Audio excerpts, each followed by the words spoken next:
amor e de paz, que ao despertar de um novo homem nos induz. Te conclama, irmão, de última hora, a ingressar nesta seara de luz.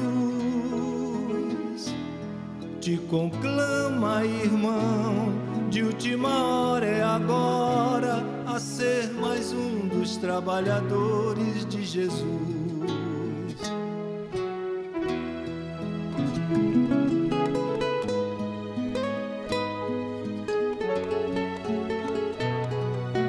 Este templo de amor e de paz, que é o despertar. Amigos e amigas, minhas irmãs, meus irmãos, nós vamos dar prosseguimento hoje a Entre a Terra e o Céu.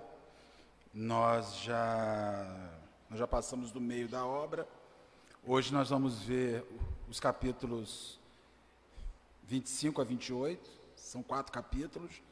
Essa primeira 1 hora e um pouquinho, e a gente faz uma pequena retrospectiva em relação ao último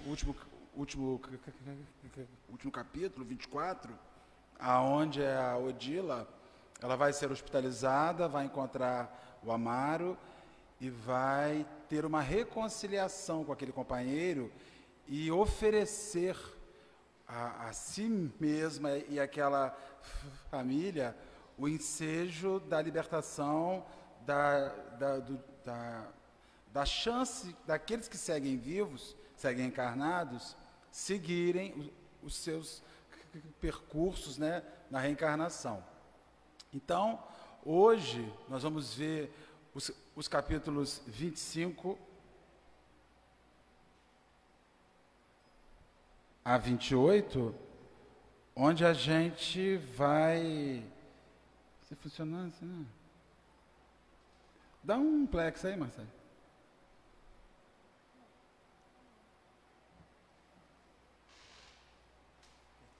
Dedo.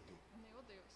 Onde a gente vai abordar os capítulos 25, reconciliação, 26, mãe e filho, 27, preparando a volta, e 28, retorno.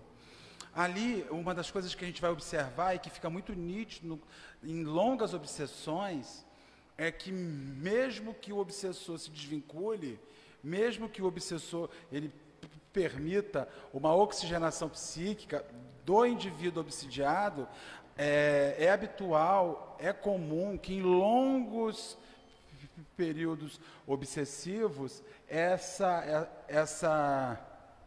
a ligação, assim que se rompe, fiquem marcas.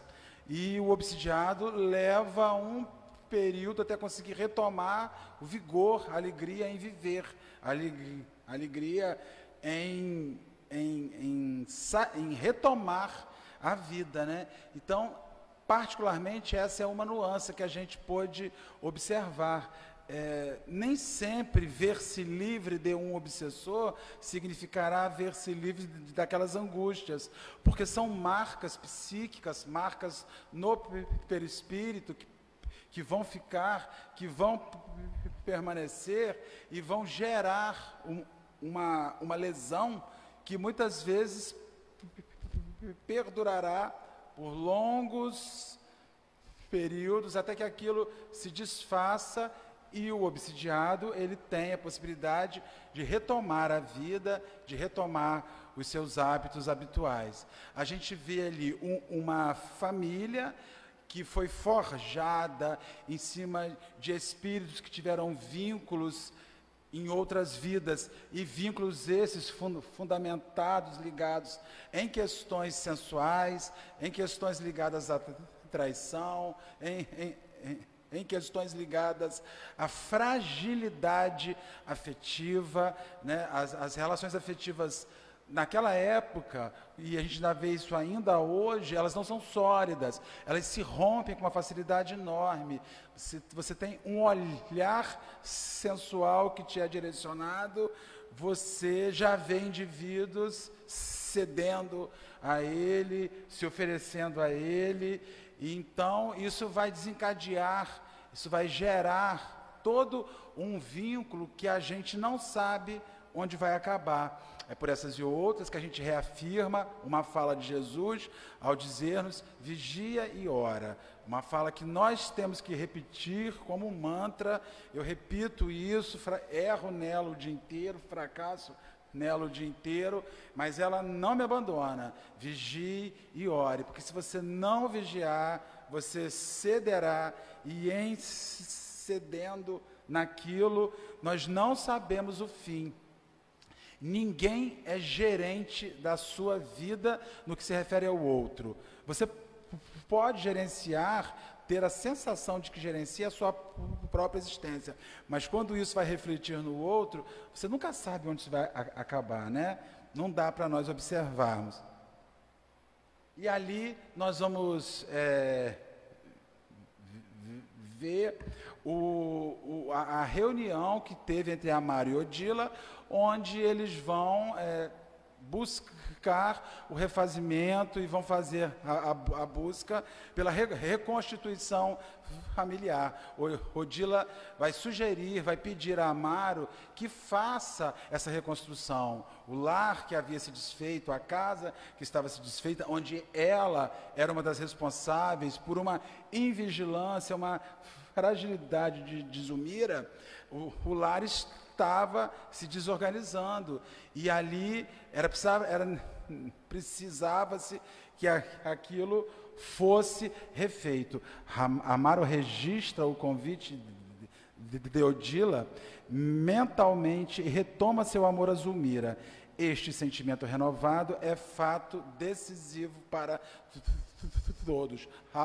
Após Amaro e Odila terem esse diálogo, terem esse encontro no mundo invisível e compreenderem juntos que era preciso oferecer uma nova chance a esse matrimônio, oferecer uma nova chance a essa família, para que se reconstruíssem os laços que estavam desde a morte de Júlio desfeitos e em dificuldades enormes, e ela chama por ele e ela sugere a ele esse refazimento. Então Amaro levanta, olhando a mulher com um olhar que há muitos anos, que há muito tempo ele não tinha. Ele olha para a companheira com aquele mesmo olhar afetuoso que a presença de Odila e que a morte de Júlio e que todas aquelas lutas no lar haviam retirados. E é muito interessante, porque nós já passamos por isso na nossa vida, né? Há longos períodos que nós olhamos para os nossos amores com um olhar de frustração, com um olhar de derrota, com um olhar de não há mais o que se fazer aí. Em determinada hora a gente não sabe por que vamos dormir, e no dia seguinte se infunde no nosso íntimo um franco desejo de reconstruir esta relação, de refazer esta relação.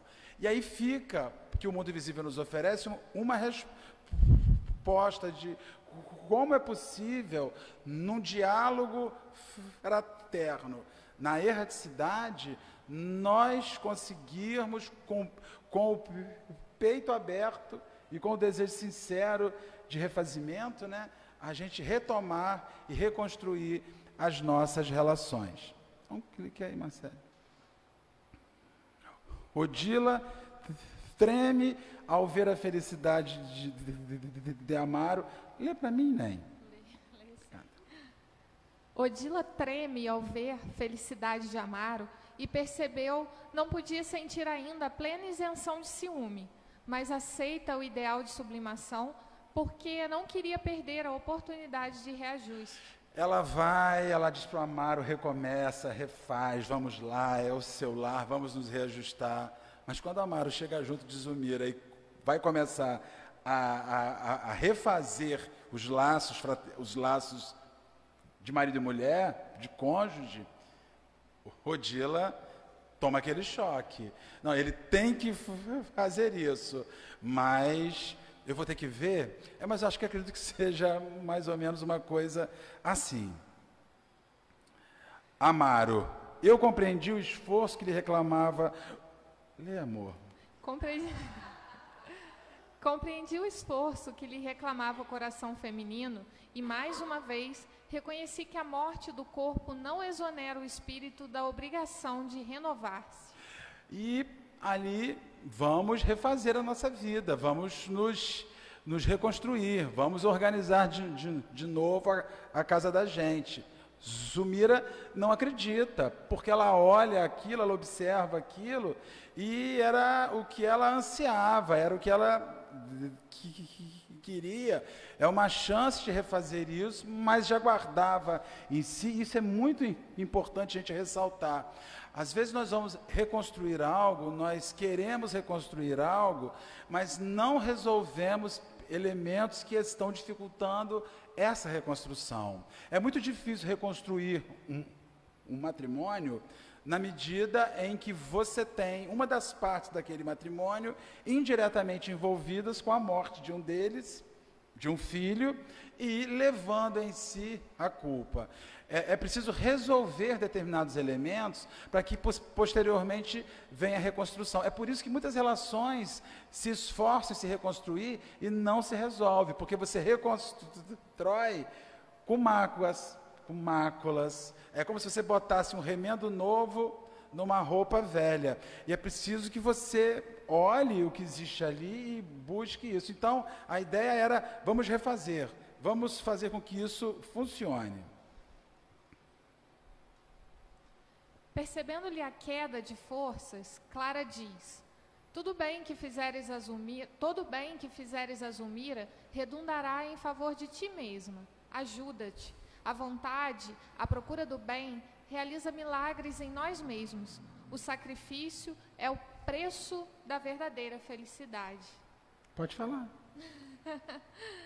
Realmente, quando a gente se esforça, quando a gente sacrifica a nossa própria vontade, o nosso orgulho pessoal, os nossos próprios interesses em favor de um bem maior, em favor de outras pessoas que estão envolvidas naquela situação, a gente vê que é como se a gente realmente estivesse rompendo um vínculo pernicioso, e aí a coisa flui, a coisa começa a andar, e não é boa somente para aqueles que estavam ali sendo impedidos de serem felizes pelo nosso egoísmo, mas é também muito bom para a gente, porque traz aquele alívio, traz aquela sensação de paz, traz aquela sensação de eu fiz o que precisava ser feito, não obstante eu esteja contrariando a minha vontade pessoal, não obstante eu esteja ainda sentindo ciúme, eu fiz o que precisava ser feito. O sacrifício representa ir além. Toda pessoa que se sacrifica vai além. Ninguém se sacrifica indo até o limite. O sacrifício é quando você rompe o limite. O sacrifício é quando você vai além do limite. Antigamente, determinada religião, nós participávamos de determinada religião, onde as pessoas faziam uma solicitação e diziam a Deus que se sacrificariam se chegasse àquele lugar. As promessas. E as promessas eram assim: vou ficar 1 ano sem usar um batom vermelho. Vou ficar 1 ano usando preto e branco, como se isso fosse sacrifício. Sacrifício é exceder, é ir além daquilo que é habitual a você. É quando você rompe com você mesmo, e o sacrifício dói. Então eles dizem a ela: olha, Odila, vai doer, essa sua oferta que você está dando, aquele que você chama de marido, a outra, que você atribui à morte do seu filho, isso, ceder a isso, superar isso, não é um ato de felicidade a princípio. A felicidade virá posteriormente, quando você vencer isso. Então, assim, não existe a transformação longe do sacrifício. Não existe chegar ao objetivo longe do sacrifício. E, infelizmente, nós vivemos numa sociedade hoje que abjura, que rejeita esta palavra. Sacrifício é uma palavra que não entra na nossa vida. A gente vai muito, a gente aguenta muito ir a algum lugar se o ar estiver ligado. A gente aguenta muito fazer uma coisa se tiver um benefício posterior. Então, ali, ela vai reafirmar a necessidade de sacrificar-se para chegar a algum lugar. O que você aspira de melhor para a sua vida virá desse sacrifício. Quando você, em verdade, vai abrir mão do seu marido e vai reconhecer Amaro como seu irmão. Ele deixará de ser seu companheiro, que você gerou um lar, e passará a ser o seu irmão. Clique.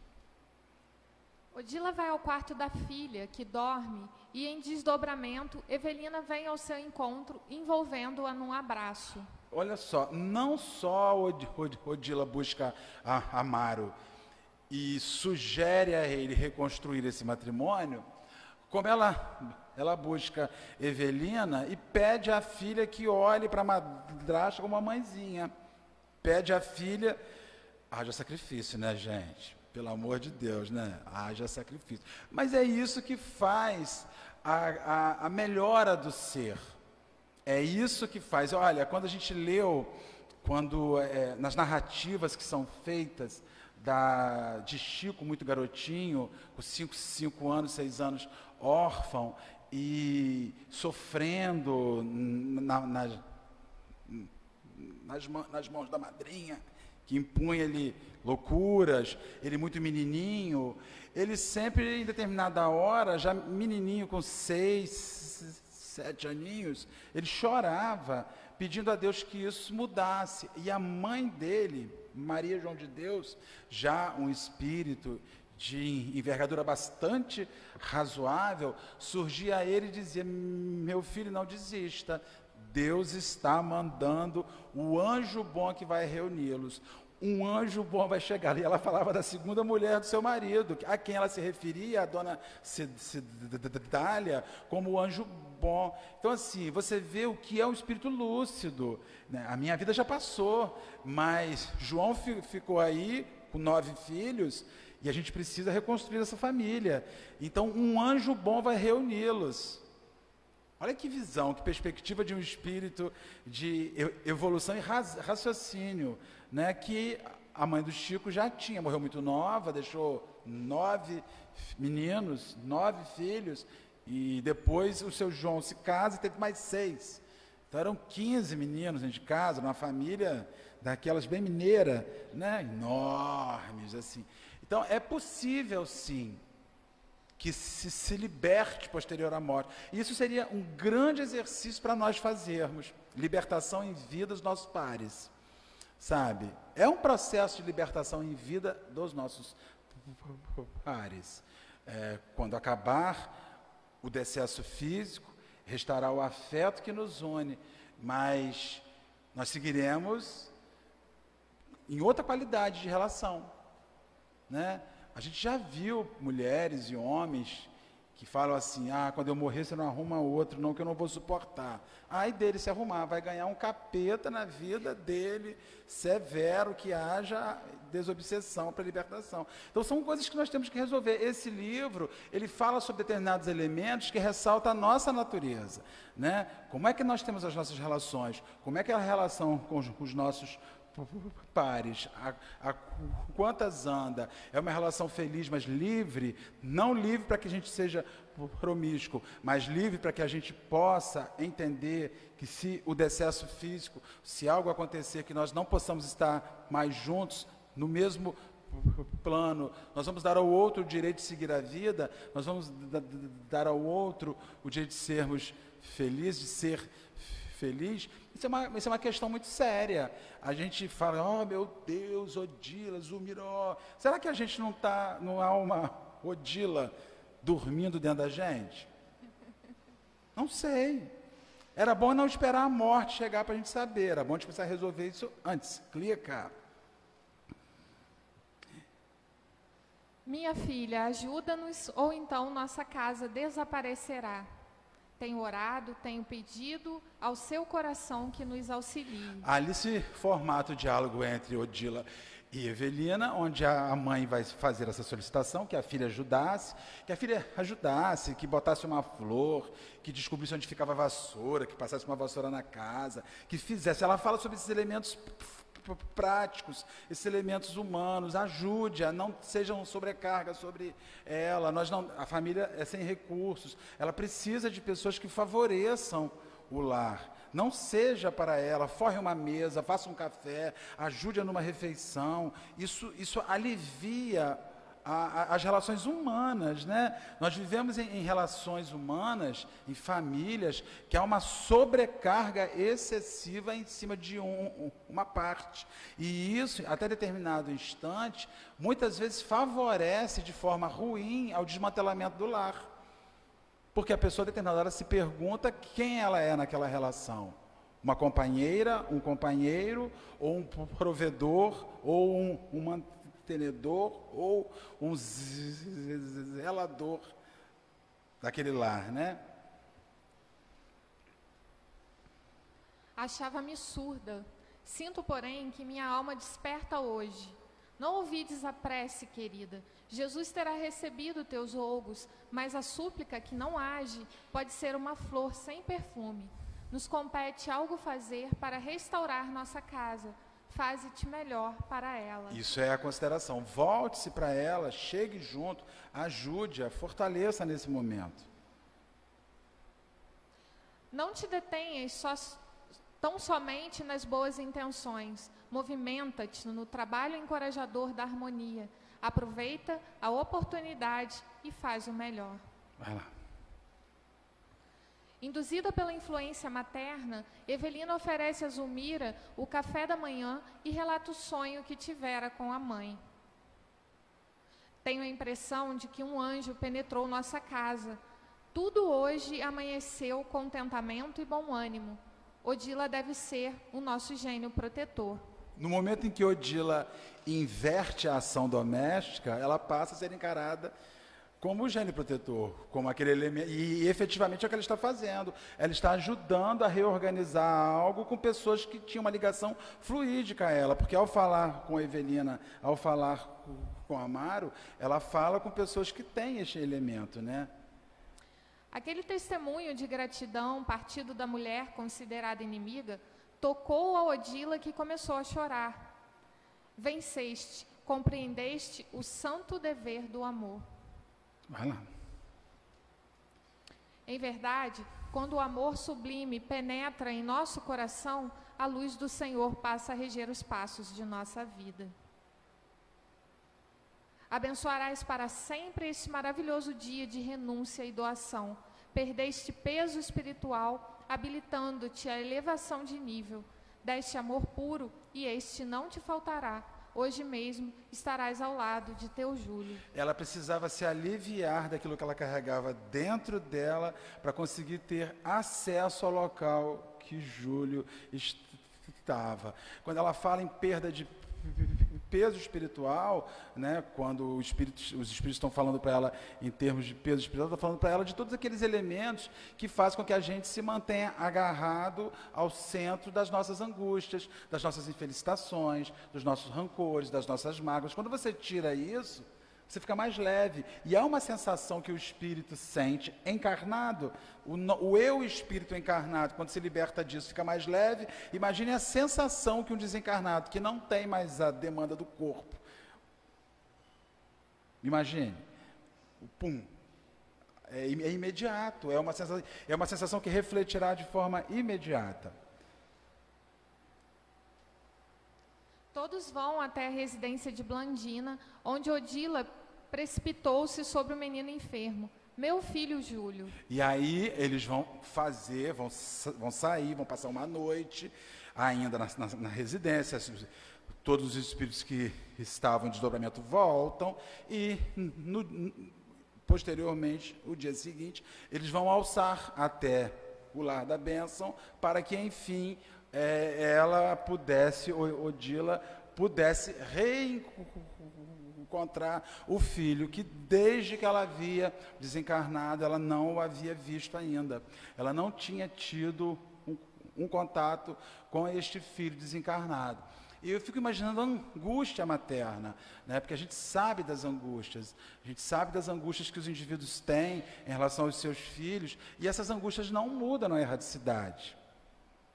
Elas Se o espírito não estiver preparado para este elemento de libertação, essas angústias vão acompanhá-lo, vão estar junto a ele. E Clarencio vai dizer: a sabedoria universal colocou imperscrutáveis segredos no carinho materno. Algo de milagroso e divino existe nos laços que unem mães e filhos, que por enquanto não podemos apreender. Nossa irmã encontrará pela frente variados problemas ligados ao caminho de elevação que lhe é próprio. Achamo-nos longe do céu que fantasiávamos na terra. Cada qual de nós detém consigo deficiências que será preciso superar. O passado reflete-se no presente. Ela agora vai ter que ajudar Júlio na sua caminhada, e eles reconhecem na mãe. É muito interessante. Júlio desencarnou muito jovem, muito novinho, e ele ainda estava mantendo essa aparência de jovem sobre a guarda de Blandina, mas a chegada da mãe, mesmo que um espírito que não tenha a mesma envergadura de Blandina, faria algo diferente, que eles não sabiam entender ainda. O amor materno, aquilo que ligou os espíritos na vida material, segue nas relações espirituais. Como é que chama? É a menina? Odila, estou com outra amiga na cabeça.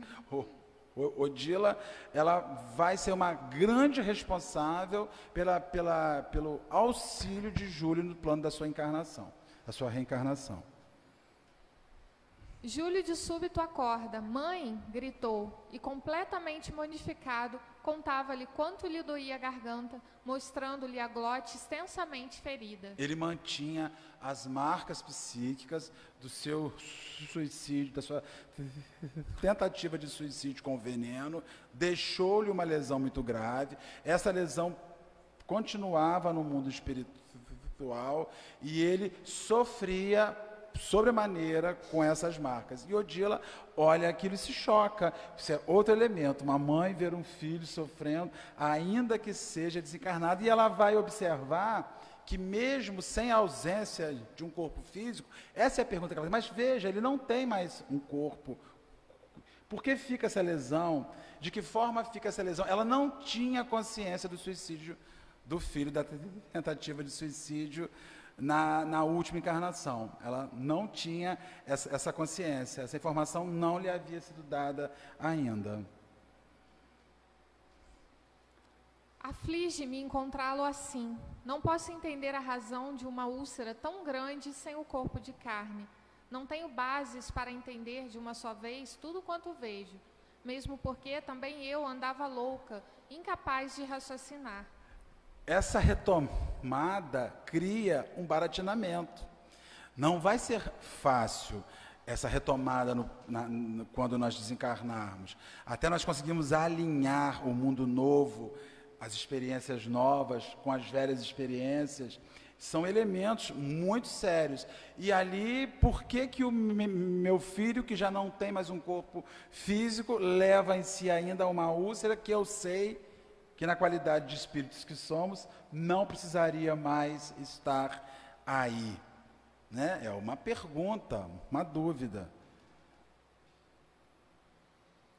Por que não esclarecer Odila com respeito ao pretérito de Júlio? Seria aconselhável deixá-la entregue a informações deficientes quando lhe conhecíamos extensamente os enigmas da organização familiar? Por que não lhe explanar francamente o impositivo da reencarnação do menino? Olha, nós poderíamos refletir sobre vários aspectos. Primeiro aspecto, o que se levantaria não seria referente à encarnação em que estiveram juntos. Seria referente a uma encarnação anterior. Acessar essa encarnação anterior, ela acessaria Júlio numa nova configuração, Júlio de uma nova forma. O homem que foi um dos responsáveis pelo o desfazimento de um lar, né, do seu lar, e ali numa situação diferente. A ideia não era aquela, a ideia era que as coisas fossem solucionadas lentamente, observando o espaço de tempo que é necessário. Quando as pessoas elas desencarnam, e isso é uma questão que se faz muito na casa espírita, quando a pessoa fala assim, quando eu desencarnar eu vou acessar as minhas recordações de imediato, vou voltar 1000 anos? Óbvio que não. Para você acessar mais longe, é preciso que você esteja num plano de equilíbrio psíquico para suportar as visões que vão aparecer no seu psiquismo. Não é? Então, veja, nós falamos muito sobre o século XXI. Está um século muito difícil, está um século complicado. Atos bárbaros estão aí, as mentes conturbadas. Mas se você viajar há 100 anos, era muito pior.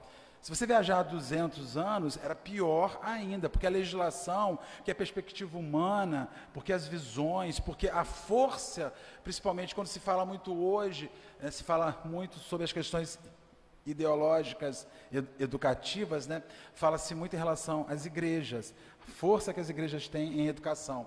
Ô, gente, há 200 anos, quem mandava no mundo era a igreja. Era um poder que caminhava junto.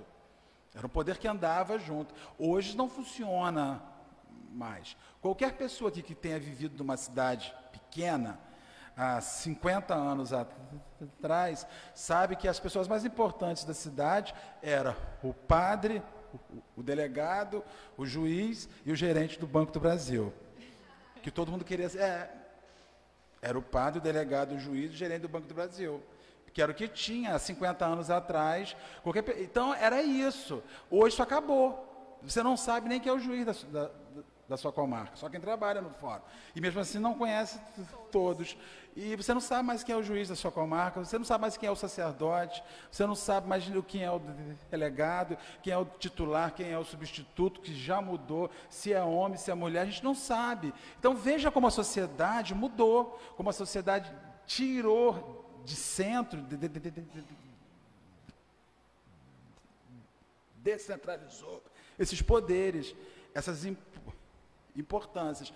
Então, para nós acessarmos o ontem, nós vamos acessar muita sujeira, muita dor, muito sofrimento, nenhum de nós vai acessar uma encarnação de 500 anos atrás, em que estava ajudando Jesus, caminhando do seu lado. 500 anos atrás nós estávamos lá, ou fechando a janela, não, 500 não, 2000 anos atrás, ou nós estávamos lá fechando a janela na hora que a crucificação estava andando, ou nós estávamos cheios de tijolo na mão para tampar nele. Santinho ninguém era. É por isso que a gente vai acessando as recordações lentamente. Ela vai acessar uma recordação, a última agora, porque se ela for acessar a anterior, já vai baratinar a cabeça dela. Você já imaginou você acessando as suas 15 últimas encarnações? Nossa. Não dá, a mente não está preparada para nós enxergarmos isso, porque nós vamos ver muita coisa complexa. Nós vamos fazer a descoberta que pessoas altamente afins hoje tiveram há 100 anos a responsabilidade de acabar com a nossa vida ou nós com a vida dela. Não vai ser bom. Para enxergar isso é preciso muito amadurecimento espiritual e muito reconhecimento da caminhada da vida. À primeira vista, seria efetivamente esse o caminho a seguir. Entretanto, as recordações do pretérito não devem ser totalmente despertadas para que ansiedades inúteis não nos dilacerem o presente. A verdade para a alma é como o pão para o corpo, que não pode exorbitar da cota necessária a cada dia. Toda precipitação gera desastres. Uma entrevista com esse ministro, né Catinha? Ministro Clarence, vamos passar assim uma horinha, com o senhor 1h30 fazendo uma entrevista, porque tem umas respostas muito interessantes. O alimento em excesso não faz bem. Né?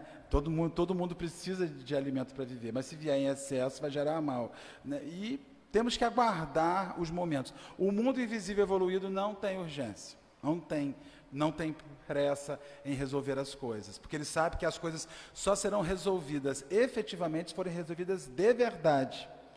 A gente às vezes resolve uma coisa, mas não é de verdade, para daqui a um ano despencar de novo, aí resolve de novo. Resolução é uma coisa que implica reconstrução ampla daquilo ali.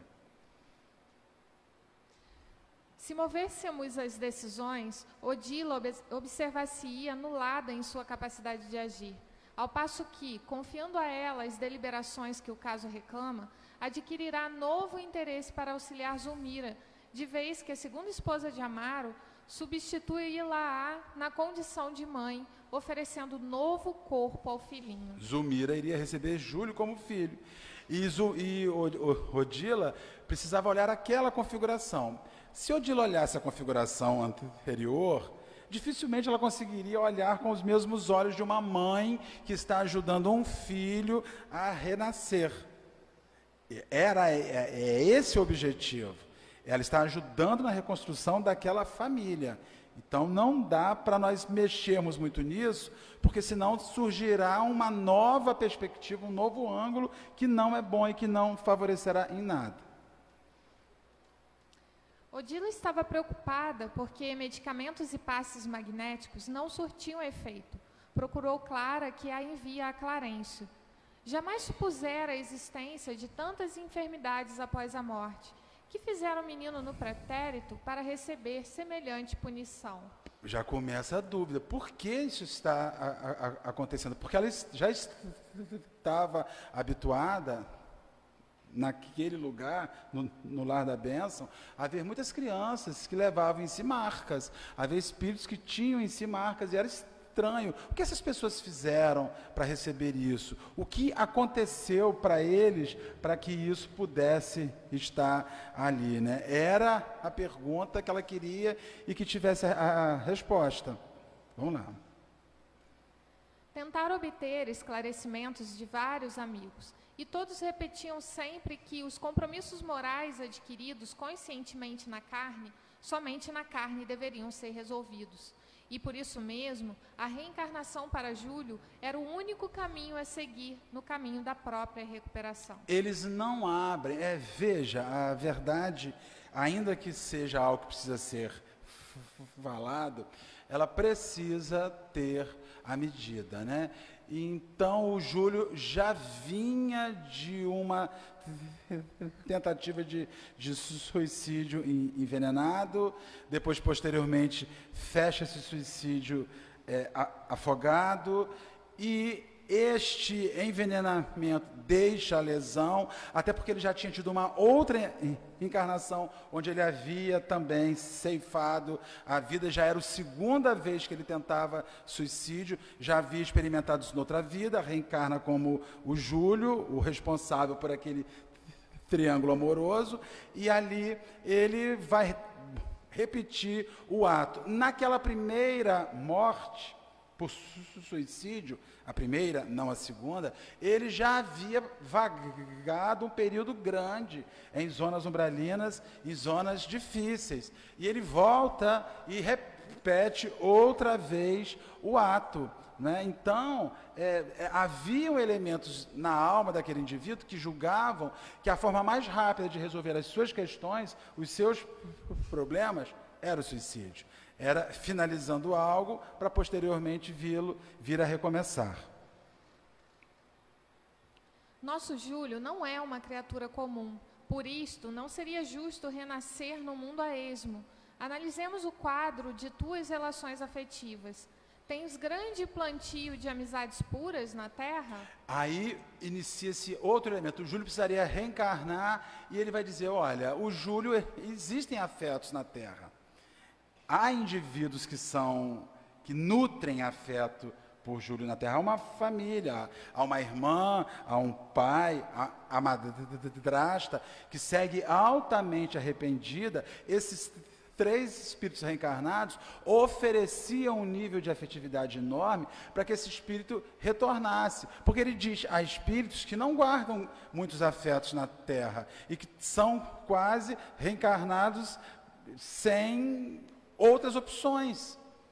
E aí ele vai dizer o seguinte, que à medida que a gente está reencarnado, que nós estamos vivos, respirando, nós precisamos ampliar os níveis das nossas afeições para além dos nossos lares. Porque são formando um leque maior de afetos fora de casa, que nós formamos um leque maior de pessoas que em um instante futuro vão se predispor a receber-nos nos seus lares, vão se predispor a nos oferecer essas ligações. É por isso que, à medida que a gente vai vivendo no micro-universo familiar, há pessoas que só vivem exclusivamente para o seu filho, para o seu marido, e não há relação para mais nada, para a sua mulher, mais nada. É imprescindível constituir relações afetuosas fora do núcleo familiar. Porque é aí que você vai gerando a grande família universal, a efetiva família universal, que fará toda a diferença no momento em que nós precisaremos reencarnar. O Júlio não iria para qualquer lugar. Ele era uma semente que tinha um destino correto. O lote, onde ela seria plantada, o terreno, já estava aguardando. Era o lar de onde ele havia sido retirado, se desprendido. Em questões de auxílio, não podemos perder os nossos sentimentos de vista. Tanto para entrar no reino do Espírito, como para entrar no reino da carne, em melhores condições, não podemos prescindir da cooperação de amigos sinceros que nos conheçam e nos amem. Gente, quando nós desencarnarmos, receber uma oração de um companheiro querido, porque nós estamos abertos a ela, e ela vai chegar em cima de nós como um banho, como um bálsamo, como uma recordação, uma lembrança. Nós estávamos numa situação difícil e alguém aqui na Terra, no mundo físico, né, no estado de vigília, poder, numa oração, dizer: Senhor, me lembro hoje do meu amigo, da minha amiga, me faz falta, sinto falta dele, que ele receba isso onde ele estiver. Isso vai chegar porque o sujeito está ali, muitas vezes fragilizado, disposto a receber aquilo. É muito ruim nós não termos essas recordações, pessoas que não se lembrem de nós, pessoas que não irradiem esses pensamentos a nós, né? E é preciso que a gente receba isso, é preciso que a gente envie isso, e é preciso que em algum instante isso volte para nós na figura dos nossos outros companheiros. Sempre ocupada com a nossa casa e com a nossa família, nunca pude efetivamente cultivar tantas como seria de desejar. Amaro, porém, perfeitamente. Amaro será para o menino um companheiro, mas não podemos dispensar o concurso de Zulmira no trabalho maternal. Por isso é útil que te faças mais devotada e amiga. Dá um clique. Tudo farei por ajudá-la, auxiliando a mim mesma. Muito erramos disputando o amor dos outros, entretanto, corrigimo-nos e acertamos o passo quando procuramos. Então, ali ela era uma mulher muito ligada no seu lar, Odila, não fazia grandes relações afetivas. Amaro, talvez até pelo seu ofício, por trabalhar fora, um ferroviário, e por viver, tinha um núcleo maior de relações. E é muito interessante, porque este século em particular é um século que está nos ilhando. As pessoas estão se relacionando umas com as outras cada vez menos. E é um negócio complexo. As pessoas estão tendo uma grande dificuldade de manter vínculos de ligação, de amizade. Você mora, às vezes, num prédio com 20 apartamentos que não é nada e não conhece quem são os seus vizinhos. Não sabe quem mora ali. Tem gente que, se puder, finge que não está orando para não pegar o elevador junto com o outro, porque não quer ligação, não quer. Eu entro silencioso, eu saio silencioso. É muito interessante, porque a casa espírita é um núcleo de relação, é um lugar de relação. Aí tem pessoas que entram aqui, mudas, e saem como? Caladas. Aí dizem assim: eu não fui no centro para agradar ninguém. Eu não fui para o centro para me relacionar com ninguém. Precisa. Essas ligações, essas relações são elementos que farão diferença. São elementos que nós vamos gerar na memória do outro, que o outro vai dizer um dia assim: fulano não tem vindo. Nícia, que eu falava sempre, tem um mês que não vem, algo aconteceu, vamos saber dela, vamos mandar um bom pensamento, vamos querer saber a notícia. Se a gente entra silencioso e silencioso sai, não cria um mecanismo de interatividade, aqui, que é um lugar totalmente favorável para que isso ocorra, o que dirá na nossa vida lá fora? O que dirá na nossa vizinhança, o que dirá no nosso ambiente profissional, onde há pessoas que se odeiam. Agora, se os amigos favorecem as chegadas, os inimigos fazem exatamente o inverso. Fazem todo esse caminho, todo esse trânsito ficar muito mais difícil, muito mais árduo. A reencarnação como lei exigia o concurso da amizade para cumprir-se? Os desafetos da vida influíam em nosso futuro? O trabalho reencarnatório não seria uma imposição natural? A lei é sempre a lei. Nossa atitude, porém, pode favorecer-lhe ou contrariar-lhe o curso, em favor ou em prejuízo de nós mesmos. O renascimento na carne funciona em condições idênticas para todos. Contudo, à medida que se nos desenvolvem o conhecimento e o amor, conseguimos colaborar em todos os serviços do aperfeiçoamento moral em nossas recapitulações. É o mecanismo que se espera, que se aguarda para que as relações, que os renascimentos sejam muito mais fáceis. Muito mais fácil renascer num lar onde há afeto esperando, do que você renascer em um lar onde há ódio te esperando, onde há animosidade te esperando. As lutas vão ser extremamente complexas e maiores. Quem cultiva a amizade somente na família consanguínea, dificilmente encontra meios para desempenhar certas missões fora dela. Essa frase é perfeita. Há pessoas que têm a capacidade de resolver tudo dentro de casa. São cirúrgicos dentro de casa. Mas não aprendem a se relacionar fora. Quando chega para o lado de fora, não sabe. Não consegue. É preciso aprender. A gente tem que espraiar, expandir. Não dá para nós vivermos vinculados no nosso micromundo. E quando, desprevenidos, deixamos que a antipatia cresça em derredor de nós? Toda antipatia conservada é perda de tempo, em muitas ocasiões, acrescida de lamentáveis compromissos. Em várias circunstâncias, para curar as chagas de um desafeto, gastamos muitos anos, perdendo o contato com admiráveis companheiros de nossa jornada espiritual para a grande luz. Vai lá. Assistida por irmã Clara, Odila volta ao antigo lar no propósito de acompanhar Zulmira até o grupo e logo depois Zulmira encontra-se com Júlio. Vai se iniciar a ligação de Júlio a Zulmira.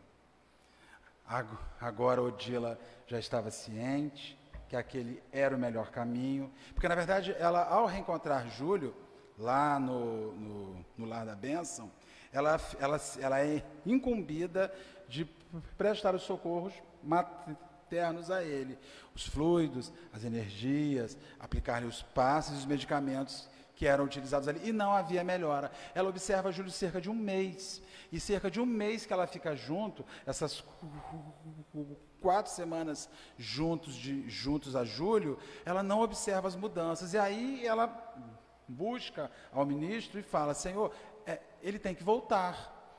Aqui não está resolvendo.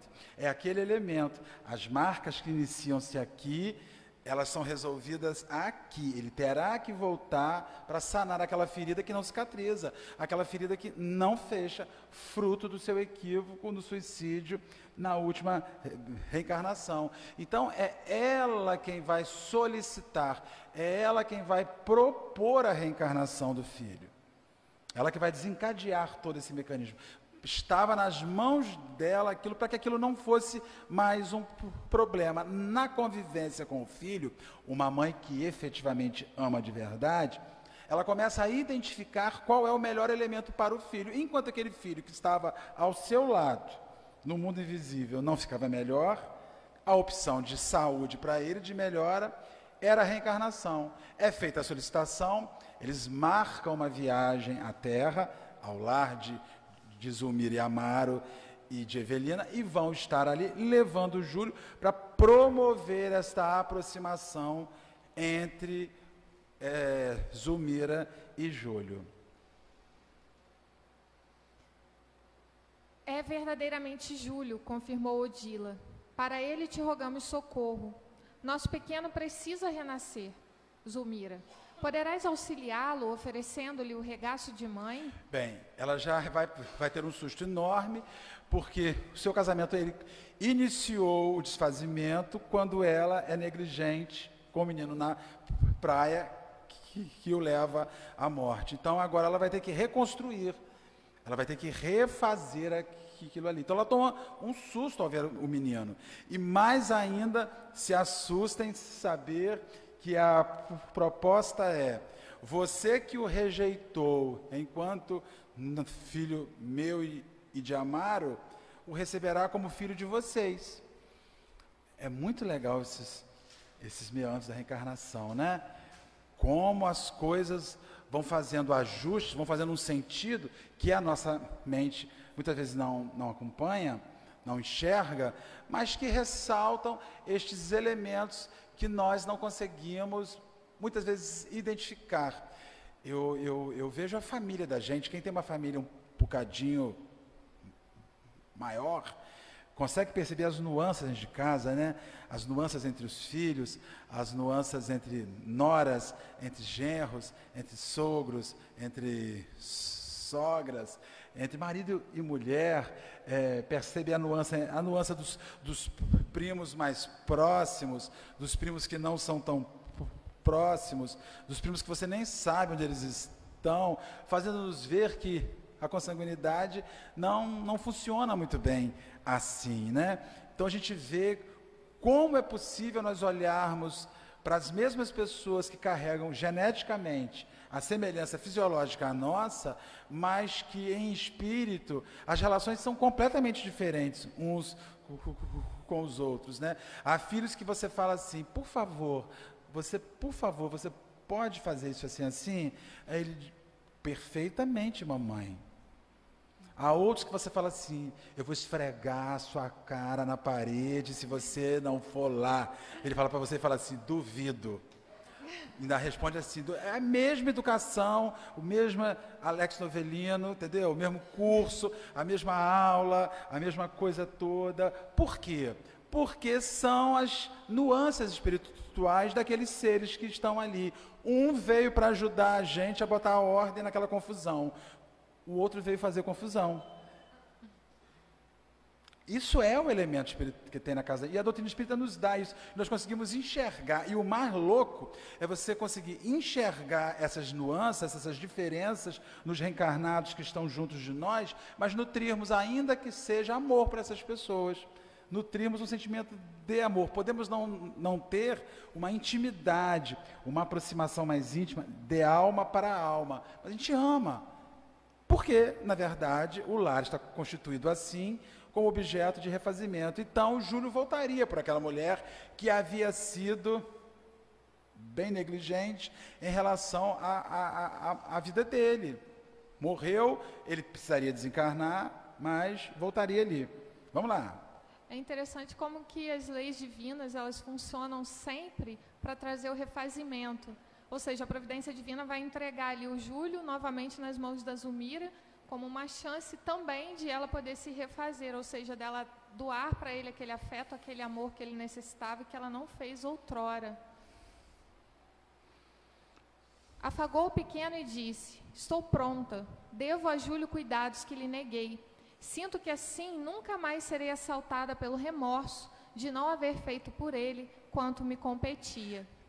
Bem, esse dia, eles vão lá, em uma noite, ao ver o Júlio, ela se emociona, é feito o convite, mas a encarnação, a ligação não aconteceria naquele dia.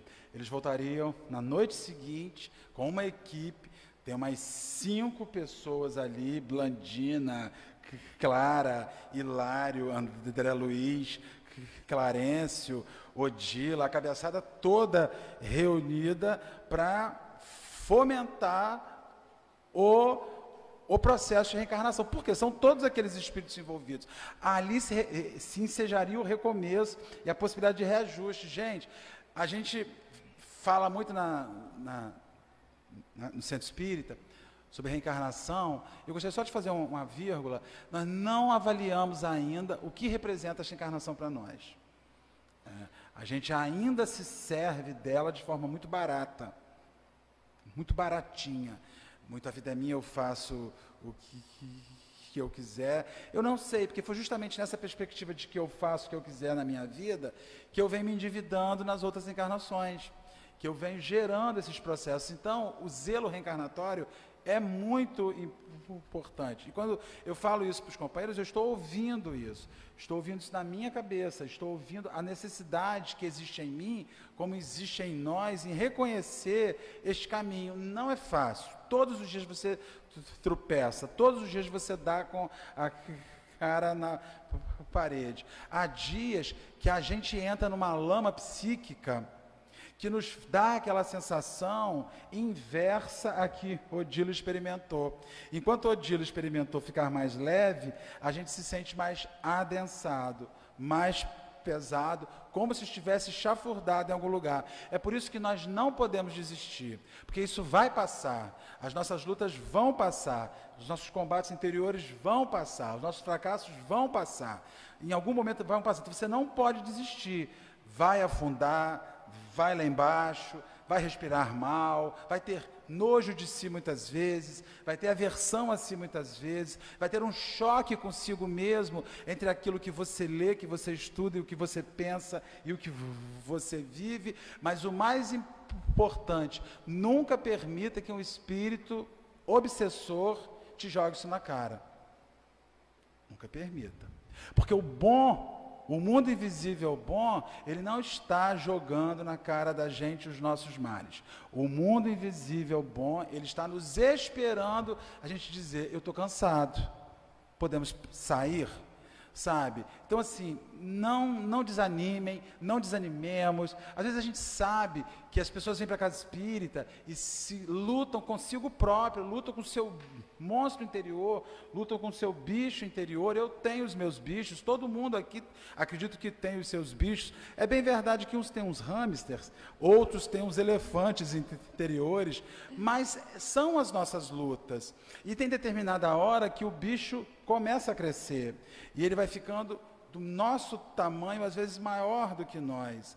E nessa conturbação psíquica, nós nos questionamos muito sobre isso tudo, mas o fundamental é: não desista de você, não desista do seu caminho, não permita que sombra alguma te desmereça, ainda que nós possamos estar envolvidos no maior equívoco. Ele vai passar uma hora ele vai passar, uma hora eu vou sair disso. Uma hora haverá um resgate na minha vida e eu vou respirar. Então, nós vemos nas obras de André Luiz, há uma coisa muito ligada à redenção. Essa obra fala de redenção, fala de remissão. É o momento em que você vai se redimir. A remissão, ela é fácil, ela é simples, ela acontece de maneira facinha, no estalo de Deus? Não é. É você desencarnado, tem que oferecer o seu filho desencarnado para a mulher, para a segunda mulher do seu marido, e fazer isso com amor, com sacrifício, invocando os melhores sentimentos. Então, essa remissão que é fundamental para a nossa vida, porque a gente vê muitas pessoas desistem. Estou fazendo essa vírgula, porque a gente percebe que muitos companheiros desistem da caminhada quando os seus males voltam porque ainda não foram resolvidos, mas serão resolvidos um dia. Aí eles cansam do combate. Nós não podemos nos cansar do combate. Eu digo para os meus 167 obsessores todos os dias: vocês podem vir quente, que eu estou fervendo, porque eu não vou parar. Eu caio, eu quebro a cara, eu faço bobagens inomináveis, eu tenho vergonha de mim, mas depois eu faço uma oração, levanto a minha cabeça e falo: Jesus, está indo mais rápido, eu já demorei mais para levantar, eu já demorei mais para respirar, eu já demorei mais para retomar o meu caminho. Agora estou retomando mais rápido, está funcionando. Então larga esses caras gritando na minha cabeça, porque eu estou indo com tudo, que eu não vou parar não, porque já parei muito em outros momentos. Então a gente não pode perder esse momento de remissão que a vida da gente nos oferece. Clique. E está tudo estruturado na nossa vida, na nossa existência, para dar certo. Com certeza. Foi tudo planejado para que dê certo. Dê certo. E dificuldade, há de dar, porque dificuldade a gente vai enfrentar. Não é fácil se reestruturar, não é fácil vencer esses desafios. Mas a gente tem nas mãos todos os instrumentos para que a gente possa conseguir. Então, como o Marcelo falou, o grande lance mesmo é a gente continuar, porque toda nuvem vai passar em algum momento. Vai passar. O problema é doloroso, mas simples.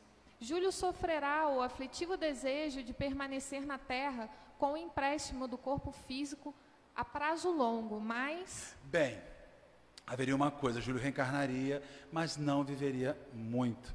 Ele precisaria de passar 2 encarnações curtas para aprender a valorizar uma encarnação mais ampla, completa.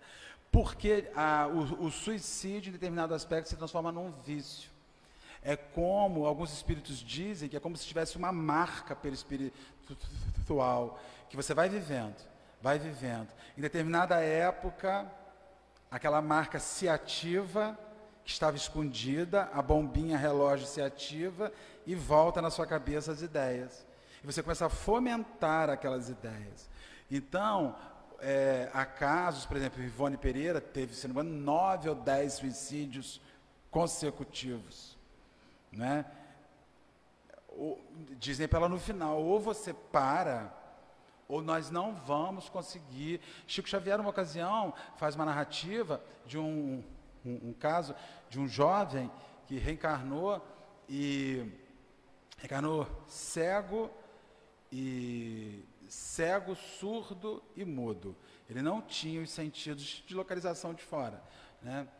E foi ficando rapaz, um dia ele se levanta, sem enxergar, sem nada, e começa-se a andar rumo a algum lugar, e eles vão entendendo que ele estava procurando suicídio. Tempos depois, ele perde o movimento das pernas. Um dia a mãe chega e pega ele buscando um elemento autocortante para tentar tirar a vida, e tiram aquilo, e tempos depois ele perde os braços. Ele vira um homem sem membros, cego, surdo e mudo. E Chico diz, os espíritos foram desligando aquele homem. Ele precisaria levar uma encarnação até o final, e ele não conseguia. Determinada hora, o suicídio vinha, e era algo tão intenso como uma dependência química, que se eles não cerceassem a possibilidade dele, ele repetiria aquilo, então ele precisaria voltar, incapaz de se autolesionar. Ele não poderia. Então, sem braços, sem pernas, sem enxergar, sem falar, sem ouvir, ele precisa ter uma... Então, a gente vê naquilo ali uma misericórdia divina oferecendo àquele espírito um corpo que sustentará por mais tempo. Aí você olha às vezes e fala assim, meu Deus, o que uma pessoa fez para estar nessa situação? Isso, ou coisas piores. Mas nós não estamos ali para julgar, estamos ali para favorecer e ajudar essas pessoas a viver esse trânsito. Mas, suicida que foi, o Júlio, com 2 tentativas de autoaniquilamento, por 2 vezes deverá experimentar a frustração para valorizar com mais segurança a bênção da vida terrestre. Depois de estagiar por muitos anos nas regiões inferiores de nosso plano, na revolta e na inércia, já passou pelo afogamento e agora enfrentará a intoxicação. Tudo isso é lastimável. No entanto, quem aprenderá sem a cooperação do sofrimento? Penso, contudo, no martírio dos pais.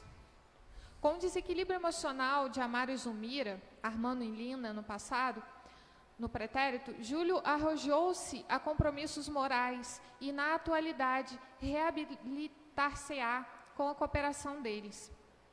Vai lá.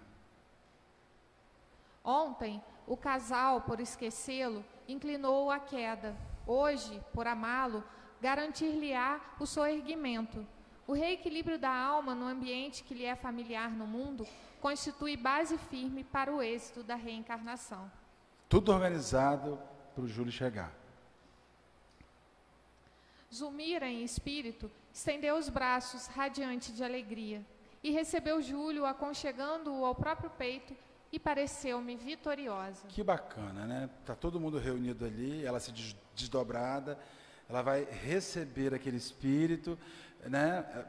A gente, quando fala isso, quando está essa ligação fluídica, bem provavelmente um ato sexual deveria ter acontecido há bastante pouco tempo, às vezes até em questão de horas, para que todo o processo fisiológico pudesse estar acontecendo ali. Já tinha havido uma concepção, o casamento já havia se reunido, a ligação entre ambos já havia se reconsolidado, Amaro e Zulmira. Então, certamente voltaram a ter as suas relações sexuais habituais de um casal feliz que segue a vida. Provavelmente aquele ato já teria acontecido há bem pouco tempo e agora era o momento de se ligar ao espírito. Júlio, abraçado ao colo materno, parecia fundir-se nele. O corpo sutil do menino, como que se justapunha aos delicados tecidos do perispírito maternal, adelgaçando-se gradativamente aos nossos olhos. Adelgaçando-se, ele começa, o corpo de Júlio, o perispírito de Júlio começa a se afinar. Ele vai sendo vinculado ao corpo psíquico de Zulmira que estava ali. É como se fosse, talvez, eu não consigo imaginar, visualizar a cena, mas ele vai se desfazendo naquele corpo, fazendo uma mescla naquele corpo psíquico, onde viria a ter o renascimento, a formação. A reencarnação de Júlio é uma descida experimental ao campo da matéria. Todavia, se a existência do filho de Amaro estivesse destinada, no momento, a influenciar a comunidade, se ele fosse detentor de méritos indiscutíveis, com responsabilidades justas nos caminhos alheios, o problema seria efetivamente outro. Dá o clique. Forças de ordem superior seriam fatalmente mobilizadas para interferência nos cromossomos, garantindo-se o embrião do veículo físico de maneira adequada à missão que lhe coubesse. Se o Júlio fosse uma entidade que tivesse gerado aquele suicídio, sofrido aquilo, mas estivesse retornando com compromissos mais sérios junto a outros, seria naquela hora da concepção que a genética iria reorganizar o seu corpo físico para que ele pudesse seguir e ter uma encarnação um pouco mais longa, realizando a sua missão. Mas naquele instante, a chegada de Júlio à Terra guardava uma única função. Era o momento de um choque anímico, de uma possibilidade de libertação daquelas almas que se aprisionaram por conta dele, e não haviam compromissos maiores para o Júlio resolver. E assim acabou. O Júlio volta, a Zulmira resolve, enfim, essa recepção, a família volta à ordem. E a gente vai começando a perceber o quanto equívocos que a gente vai ter numa encarnação, eles vão refletir para outras, né? E que para você poder seguir a sua existência enquanto espírito, será imprescindível retornar e fazer todo o projeto de refazimento. Esses capítulos foram verdadeiras aulas no sentido de família, no sentido de libertação dos vínculos familiares, no sentido de reencarnação, de fazer amigos, consolidar amigos que vão me favorecer, vão me ajudar nesse trânsito encarnado e desencarnado, enfim, para mim foi muito rico. Nós vamos encerrar aqui, temos uns minutos e posteriormente a gente volta com o segundo momento.